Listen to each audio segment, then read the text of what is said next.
over here, just rushed the last minute. The Gemara tells over a story that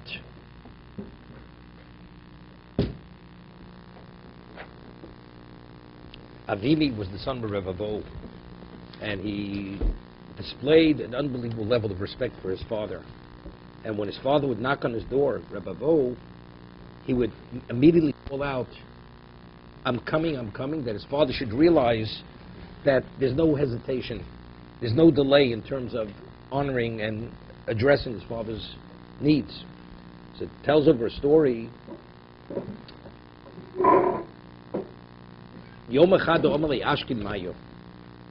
One day, Rebbe Vo asked Avili to bring him water. The icy lay nimnein. When he brought him the cup of water, he dozed off. The father dozed off. Rebbe Vo dozed off. Gochin koyale. He's bent over, waiting to give him the water. Ad yisar, until he awakened, till Rebbe Vo awakened. It's milsa. But because he demonstrated such honor for his father, no, the person's supposed to be disgusted here, bring him, falls asleep, you walk away, or you leave the glass there. No, he was waiting to give his father the glass of water till he would awaken. So it's milsa, he was assisted. He merited siyata d'shmaya. V'dorsha avimi mizmalosov. I just want to do Rashi inside. He was able, he had difficulty understanding the Perak and Tilim, the capital of Mizmalosov, but because of demonstrating this level of respect for his father, he merited clarity to understand it. What is it? Stein Milso. Boda Gochi in the fun of when he was bent over before his father, waiting to give him the glass of water, Shevim Midrash Misra Echod Sheb Sefer Tilim, Shlo Yoyamevim Bokodim, Locheni. Something he didn't understand prior, the Dorsho. Yesh Meforshim Shemikra Zel Levado Dorash. It was this particular pasuk, not the whole chapter necessarily. Mizla Osaf Elkim. It's Mizmal Osaf. It's the song of Osaf. Elokim Bo Goyim Menachlosecho. Goyim entered into your portion. Yeah, they invaded. So Gemara say his difficulty. Kidul Osaf mi boylei. This is a mizmor. This is a song. There should be an elegy, a kino. V'dorish kach. So what did he merit the clarity to understand it?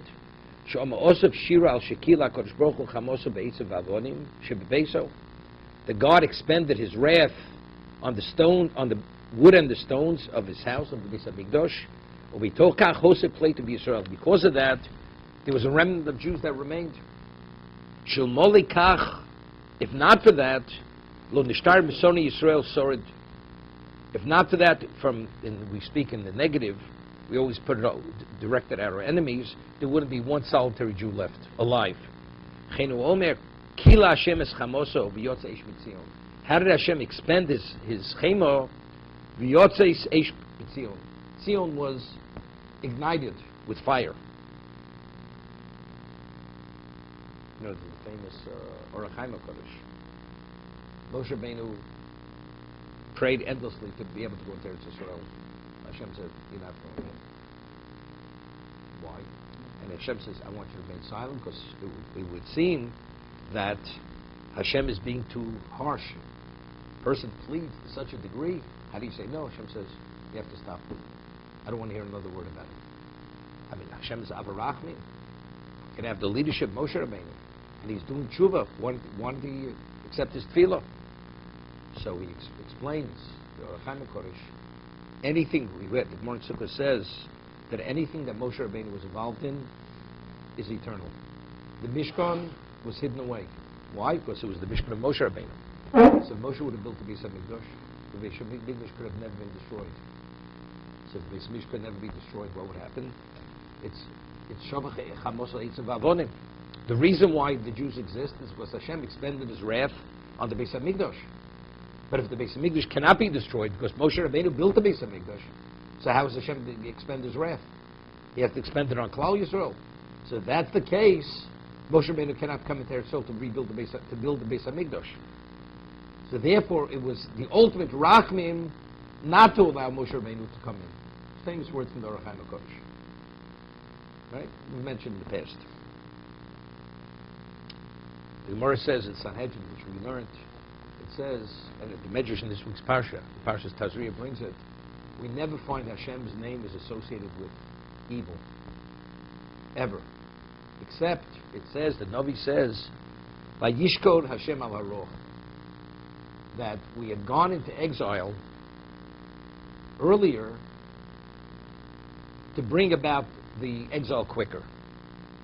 So, why? And it says, because Kitzadik Hashem. Why did Hashem rush the exile? Because God is a tzaddik.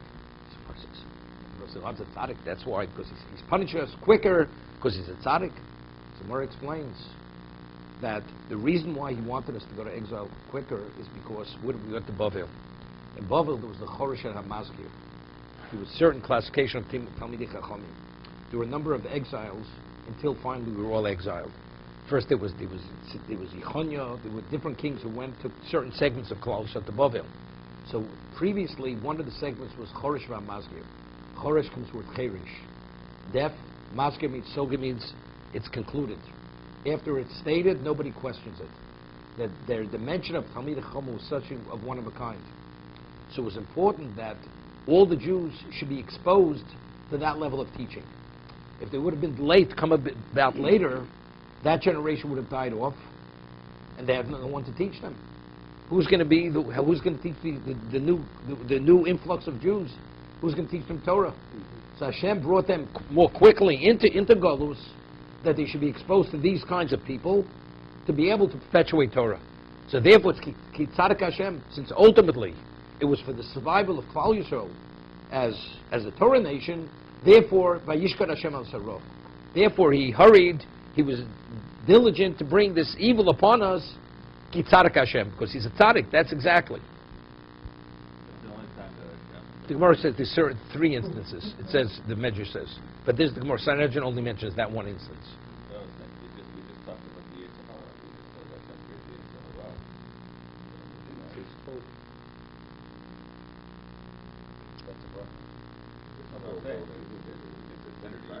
They were gone. They were gone. They were gone.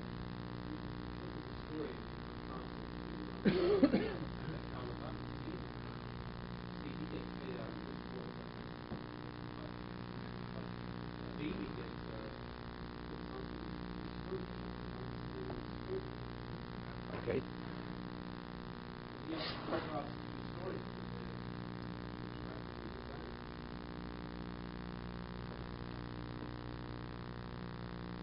The Gemara says the Sanhedrin, which we didn't learn. Right. This we didn't learn. Okay. So the Gemara says over there that the Nebuchadnezzar, that he started to sing the praises of Hashem to such a point, he actually outpaced David HaMelech, kill him. So what happens? He's singing the praises one after another. So a Malach comes and he smashes him in the jaw, that he can't speak anymore. Silence him. So I saw Rav Steinman writes in one of his Svarim, why? I mean, the man is singing the praises of Hashem. So why do you stop him? So he explains that, maybe I heard it directly from him. So he says that Hashem would have to reward him. What would a person like Nebuchadnezzar, what is reward for a man like that? Power. It's not a share in the world to come. The man has no interest in the world. He doesn't believe in the world to come. So what's power? Power is to be able to kill more people and to torture more people. The more people should suffer. So that's the reason why Hashem. It wasn't because he was outdoing David. He had the ability to praise God even more than David did. But if he does that, he has to be rewarded. What's the reward? In this world, the world to come. World to come, he has no relevance to it. He has no interest in the world to come. You say to a person, Soros, we're going to give you for, what's his name? We're going to give you tuition free. You'll be able to learn 18 hours a day in yeshiva. Soros does. He thinks that's what I'm interested in. I have no interest in that. That's not reward. So the Nebuchadnezzar, lahavdil, he's interested in that. He has no interest. Therefore, Hashem didn't allow him to continue praising.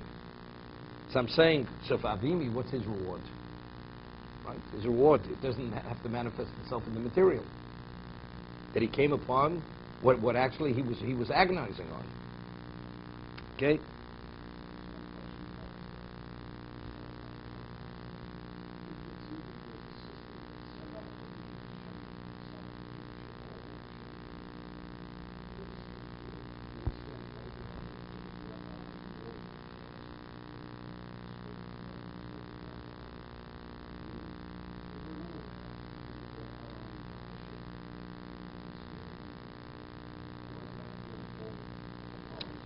Okay? There's a Gemara in Shabbos. This is for good learning.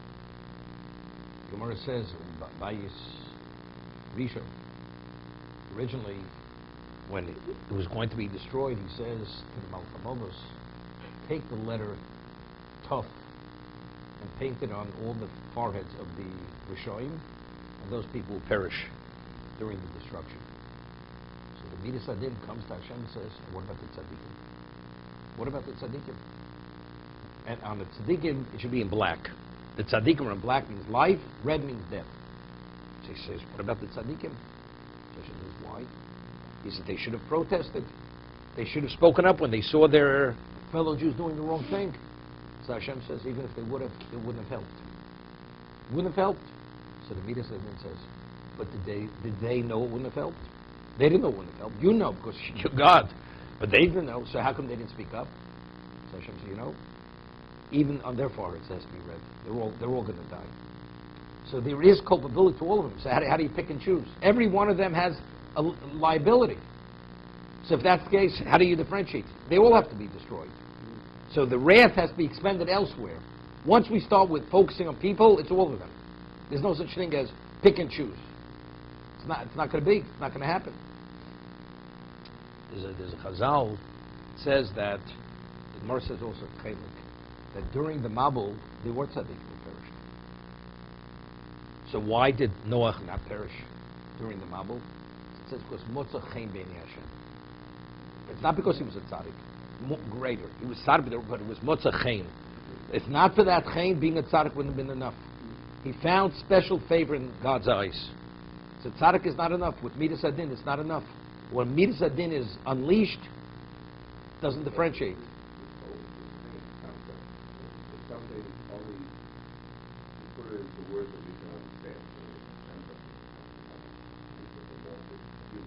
No, it's not a feeling. It's not a feeling. It's a feeling. It's a classification. So I once explained it. Because, okay, it's a whole discussion. Because Noach was a Nirdov. It says, Elokimi Vakish is a Nirdov.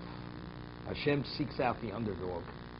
When a person is pursued and he has nowhere to turn, you come to a level of attachment and understanding, which is one of a kind. It's much more than being a tzaddik. And as a result of that, that's why it's Motzah Chen. He was pursued by every member of his generation. It was unrelenting. And if a person realizes he has no way to turn but Hashem, the level of attachment is one of a kind. That's called Chen. You find Chen. Certain times you find Chen. But Yosef, he Motzah Chen by Potiphar. Right? He was Motzah Chen. Chen is a special level. Even though they didn't come about because of that. Because he was a Nirdaf. What? It doesn't sound like you said that someone actually said him. Someone else said something, whether they could have corrected them or not, that they should be judged the same way as the person. The Gemara says, if you have the ability to intercede and you don't, you're held liable as the person who actually violated. If you could have made a difference, you didn't make a difference. So that's what Hashem said. But they wouldn't have made a difference. So that he said, but that they didn't know. So it was a lack of concern. So for the lack of concern, that's why they deserved to die.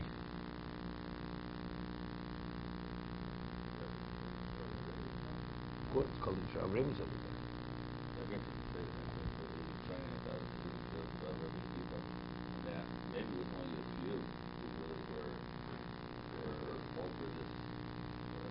Can I ask you a question? So when did Rabbi Kiva die?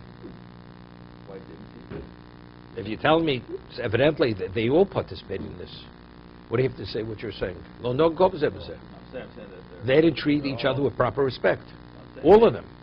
That has nothing to do with it. They should have interceded. They should have said something. So when did Rabbi Kiva say something? Right? So Rabbi Kiva should have been asked culpable. The answer is, they didn't notice it. The nuances, they didn't realize they were doing, but factually they were doing the wrong thing. They didn't treat each other with the proper respect. They were respectful, but not sufficiently respectful. But it doesn't mean that they all have to be that way. Why not? Why don't you say all?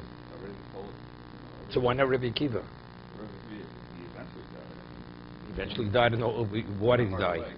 Why did not because of that? Not because of that. He didn't die because of that. He died because, first he died, he was an older person, but he died for a different reason. It had to do with Reb Lesman Hurkinus. It had nothing to do with his Talmudim. Okay, further.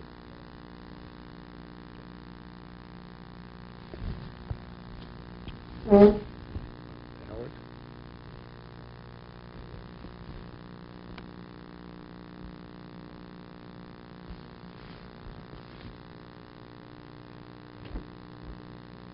Omli Rav Yaakov bar Avua Labaye. Rav Yaakov bar Avua said to Abaye, "Go now, no adasino mimei Rav." He says, when I come back from the Beis HaMedrash, Abba Madli Likaso, my father draws for me water for a cup to drink. Vima Mosgili, and my mother, she dilutes the wine with that water. Echi Abid. What should I do? Meaning, the parents go and they're honoring the son. So Rashi says,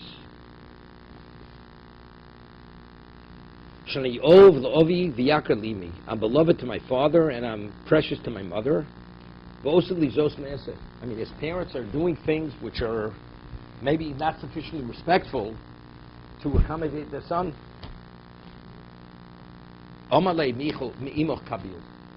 What your mother does, you should take. That's okay.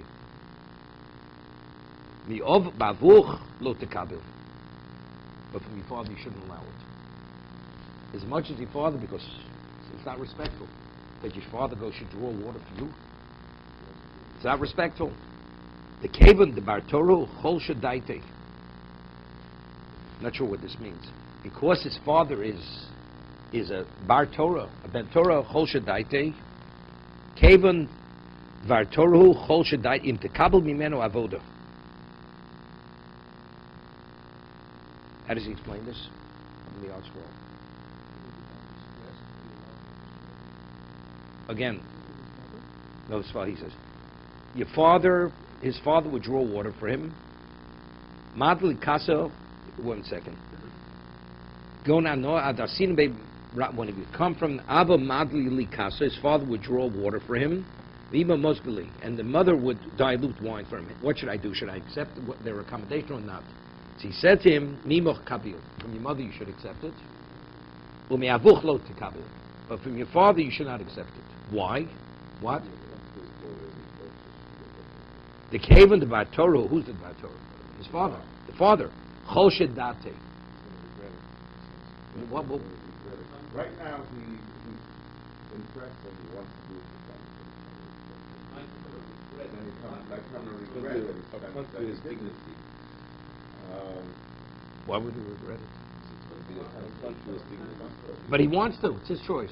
Let me ask a question. A father wants to waive his honor to his son. Wait, what would say? Definitely could. He could. What father? Talmud Chacham can waive his honor. So here he's waiving his honor to his son. Later, he hasn't changed his mind. So doesn't make sense. But if you waive your honor, you waive your honor. It has nothing to do with that. But again, what's the Chol Shadate? But what am I doing wrong?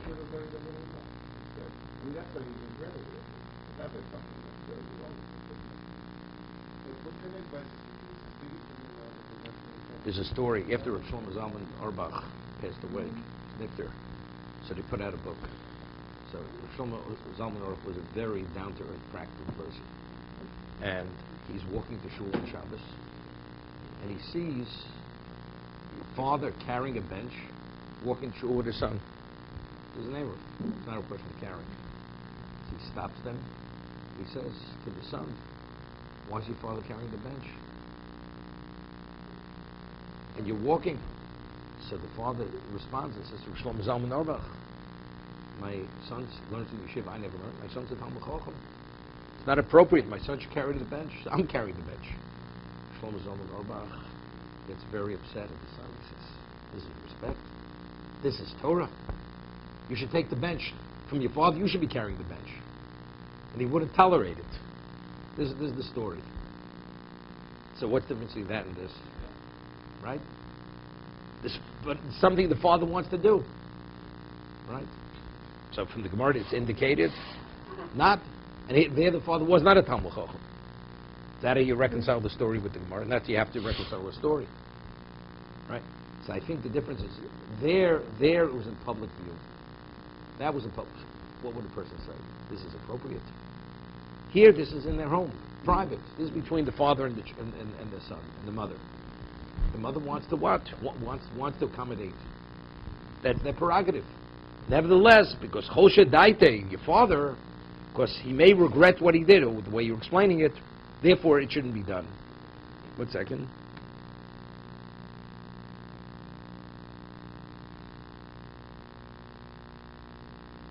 See, I would understand not like that later. I would say, Rashi says, if tekabel meno avoda, a person offers somebody something. The offering is enough that I acknowledge you. But if you take it from me, it's too much. You should have turned it down. It's like the halacha is, the Gemara says in Brochus, if the person asks you to go down for the owner, right? For the sake of humility, you should turn it down. Say, I'm not interested. The second time they ask you, you should make some kind of motion that you're interested and say, ask someone else. The third time, that's already being obstinate. You accept it, the honor. But the first time, so therefore, the father offers to you. How do you take it? You should demonstrate, you should show respect for your father. Your father insists, it's a different story. Your mother, take it. Your mother, you should take whatever she does, you can take. You don't have to turn it down. But for your father, because he's a Talmud Chacham, your responsibility is you have to acknowledge your father as a Talmud Chacham. Then not acknowledging it, your father insists afterwards, I want, then you can take it. But initially, you have to say, I'm not interested. Because otherwise, chol shadate. That means you think, what am I, an ordinary person? That's the chol shadate. You know the way I'm explaining it? The father is disappointed in his son. The son should have said no. The father is disappointed. The father factually is a Talmud Chacham. So why is the son so readily accepting it? Because he doesn't value the father's a Talmud Chacham. So the father is actually insulted. It's a slight to the father. So if the son says, look, how could I accept it? It's not respectful. So then the father says, I insist. That's fine. But at least the son acknowledges the father for what he is. But if he readily accepts it, so what I want to do, but still you have to behave differently. Years ago, I had a case. Somebody used to come here, and he treated people disrespectfully. Yep. He says, what do I have to honor the Talmud Chacham? Talmud Chacham.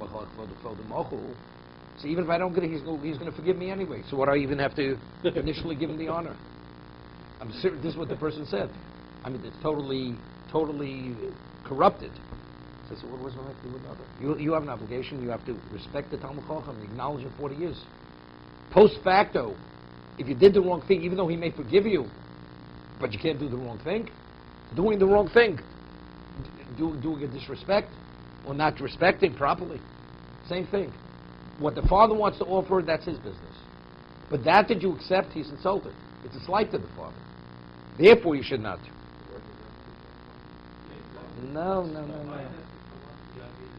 because it's acknowledging. It's an acknowledgement. That's your father, of course he's my father. But here, why am I offering it? Because you said it's learning. Since your value as a Talmud Chacham, see, then I should be the one to accommodate your need.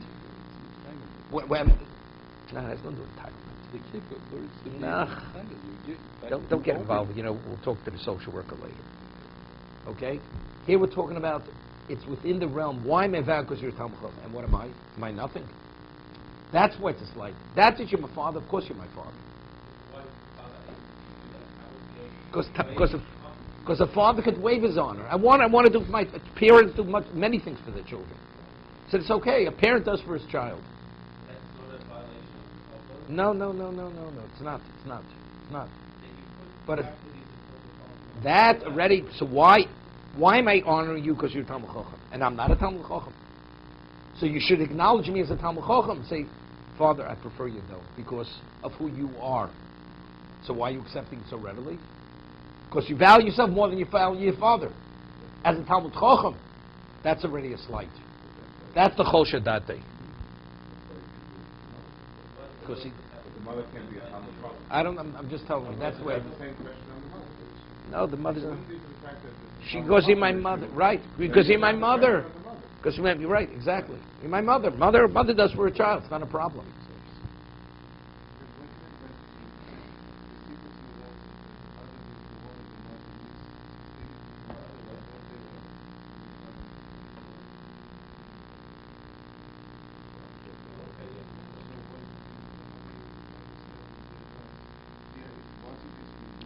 Many years ago, there was a case, or Moshe has a tshuva, that if you have a wedding in a conservative temple, you should not go to the wedding. Why? Because conservative, that their approach is contrary to Torah Sheba'al Peh, and because they don't accept Torah Sheba'al Peh as it should be, you can't identify with that. Because by going into their sanctuary, it would indicate that you're condoning or you're accepting their point of view. Moshe has a tshuva on this. You're not permitted to go. So, many years ago, there was a certain wedding, and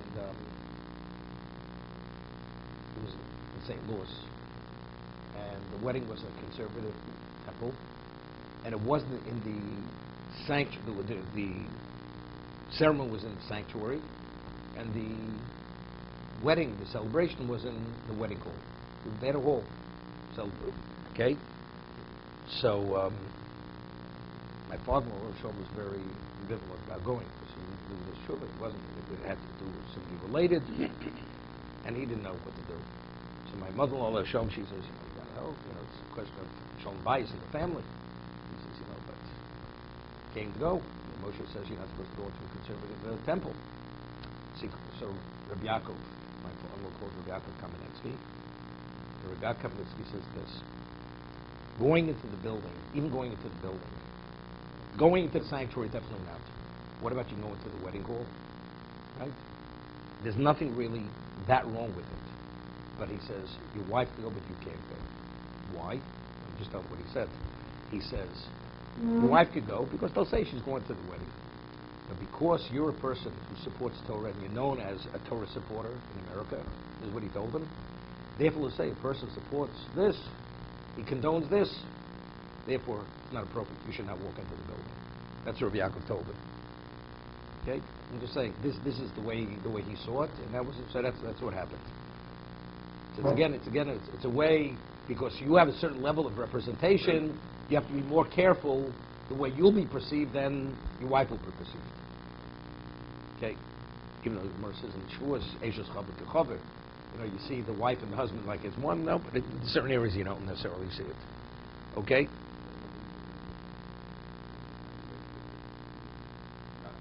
That's no. That's something else. Just came back from Legends. No, we should know. The basis not to have a chuppah in the shul, even an Orthodox shul, is based on the Chassam Sofer. Chassam Sofer was he fought Reform Judaism. The Reform, churches, the Christians, they have all their weddings in the temple. That's why the Reform called their house of prayer temples, right? Because it's the temple. So as a result, and that's why they had an organ. In the church they had an organ, they brought an organ into the house of prayer. So because they were having their weddings there, it was to bring about assimilation. Some sort says under no circumstance you're not permitted to have a wedding in the shul for that reason, regardless of how orthodox the shul is. It was only as that. Also, the bima in the center. It's because in a church there's nothing in the center, just pews. So they want to mimic and to replicate the structure of what a church is. If the Chassam Sofer says, unless the bim is in the middle, you can't pray over there. You shouldn't go into that shul. Even when Moshe has a tshuva on it, if it doesn't, you could pray there. You could go there. If it was done because, let's say, just in terms of the architectural, you weren't able to put it closer to the front, it's okay. It's based on the Chassam Sofer. It's not. He said you should not for that reason. Firstly, it's not really appropriate anyway. if everything's done with a certain decorum, it's okay, without the samsa. But the way people behave during a wedding ceremony, the way they dress and where they talk and what they do there, it's not respectful. You're not permitted to eat in the Beis HaKnesses. You're not permitted to eat and drink. So definitely, so what's going on over there? It's contrary to what covered Beis HaKnesses is. Halachically, it's the wrong thing. The Tzitz of Frank has a tshuva. You're permitted to eat in the Beis Medrash, but you're not permitted to eat in the Beis HaKnesses. In a shul, you're not permitted. So he has a shaila.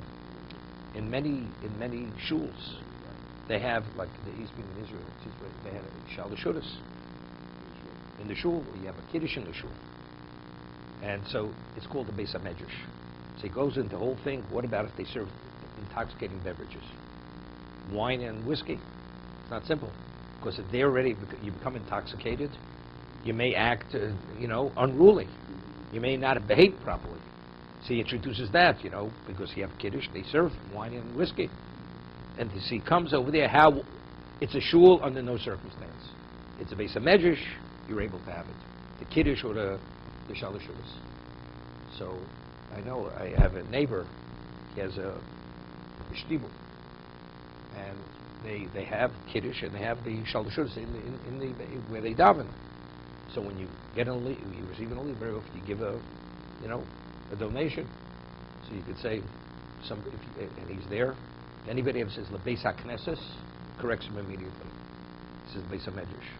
He would not let you say Beis HaKnesses. He doesn't want it to be viewed as Beis HaKnesses, then you're not permitted to eat there. You're giving to the Beis HaMedrash. Okay? Further.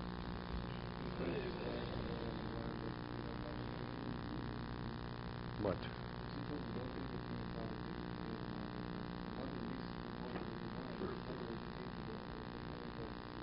No, because he took it. No. The father gives the son. He accepts the water from his father. And now the mother goes and adds wine to the water, mixes it. No. Let your father give it to your mother. He can do what he wants with your mother. Okay?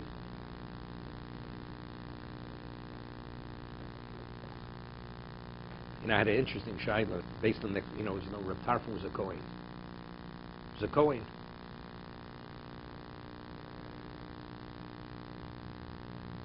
Okay? Reb Tarfon Reb Tarfon had a mother. The chol emas tavi boy lemesek lepuria. You hear this? Whenever his mother wanted to get into bed, gochin v'soliklo. He would bend down, and he would actually raise her into the bed. Meaning, even if she would step on him. He was the step stool for her to step on him to go into. Reb Tarfon was an ordinary person. Reb Tarfon was, he was one of the Gedolei Ador. He was one of the leading Torah sages, besides being a very wealthy man. Tarfon, the Noram says, very wealthy man. So if that's the case, Reb Tarfon could have had, he couldn't afford a step stool, or he could have had one of his servants. No, this is the way he displayed his honor for his mother. He would bend down, she would step on his back, and he has a step stool to get into bed. And when she'd want to come out of bed, you hear this? Nochis. He would lie down on the floor, nachtas aluya, and she would step on him and step off onto the ground. 1 second. So now the question is like this. Mr. Gutsa Cohen. It's a mitzvah saseh called the kiddashto. Right? You have to acknowledge the Kohen for who he is. Right? That's the way you have to honor a Kohen. Kiddashto. This is his mother. So his mother's Ashes Kohen. Firstly, is the Redin halacha of the Kiddashto on a Ashes Kohen. It's the mother. Of course. What do you mechaber a Kohen? It should be. What do you give a Kohen the first aliyah? But definitely, to get that on the floor, he should step on you. Right? I mean, he's a Kohen, Reb Tarfon. His mother's stepping on him. He's a Kohen. It doesn't make a difference. But factually, he's a Kohen. A Kohen is agreeable to some Kohen shemochal kvod kvod mochel. Kohen shemochel akroda koda mochel. Kohen can wave his honor. Mishnah Berurah says, if you say to a Kohen, take out the trash, that you're not permitted. Because that's a disgrace. Kohen can't waive a disgrace. His honor he can waive. He asks Kohen, could you please get me something? Which is not, it's not disgraceful. Now it's his prerogative, yes or no. He chooses to get it, he's waiving his honor. So I'm saying, getting down on the floor and being used as for a son doing to mother is not disgraceful. Although he's a Kohen. But let's say he would do it to a third party, where he has no obligation to demonstrate any honor. He's not permitted to. There he's compromising his kuna. It says, V'kedashto, he's not permitted to do it. Would be the same thing. The Rebbe would also be the same thing. Once said, the Gemara says at the end of Makos that Yoshafat, he had tremendous love for Talmidei Chacham. He was a king. And whenever he would see a king, it says he would descend from his throne, and a Talmid Chacham, and he would embrace him, and he would kiss him, and he would say, Rebbe, Rebbe, Mori, Mori. That's the way. I mean, going down, displaying this love and this affection for Talmid Chacham in the public setting. He's not acknowledging the person. It's what he represents. That's he's honoring the Torah. Something else.